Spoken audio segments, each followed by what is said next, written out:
নমস্কাৰ সকলোকে। আজি আহিছো মই যোৰহাট আৰু আহি পালো পেহী ঘৰত। এতিয়া পেহী ঘৰত আহি ৰান্ধিব লৈছো। কি ৰান্ধিছো দেখাম আপোনালোকক। এয়া জলকীয়া নহৰু সকলোখিনি মই যোগাৰ কৰি লৈছো। আলু পিয়াজ কাটিব আছে। এয়া মাংস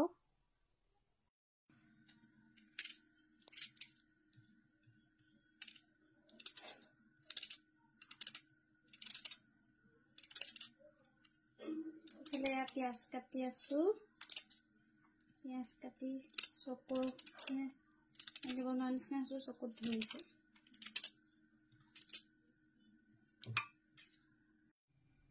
কেৰাহীত তেল দিছো। আলুখিনি প্ৰথমে তেলত ভাজি ল'ম। এইফালে মাংসখিনি মেৰিনেট কৰি অলপ সময় ৰাখি থৈছো। তাৰপিছতে আলুখিনি ফ্ৰাই কৰি ল'ম।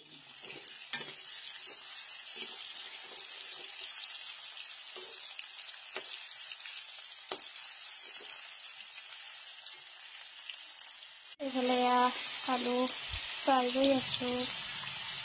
আলু ভজা তেলখিনিতে আকৌ পিঁয়াজ দি দিলোঁ। আদা নহৰু দি অলপ ৰঙা হোৱালৈকে তেলতে ভাজি আছোঁ। এয়া তেল ৰঙা হৈ গ'ল। তাৰপিছতে মেৰিনেট কৰি থোৱা মাংসখিনি তেলত দি দিলোঁ। দি অলপ সময় ভাজি থাকিম এনেদৰে।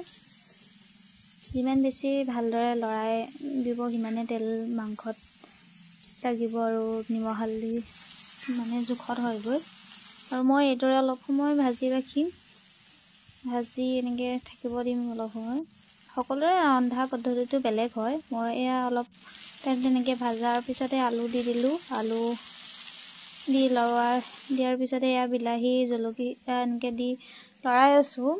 ইমান বেছি গৰম। আমাৰ তাতে থাকি ইয়াতে বেছি গৰম পাইছোঁ। ঘামি মেলি একেবাৰে অৱস্থা বেয়া হৈ গৈছে মোৰ। এয়া ইমান ঘামি আছোঁ দেখিছেনে। তাৰপৰা এয়া অলপ সময় তেনেকৈ সিজিব দিয়াৰ পিছত গৰম পানী দি আকৌ সিজিবৰ কাৰণে দিলোঁ। একেবাৰে শেষত হ'ব হৈছে আৰু মাংস।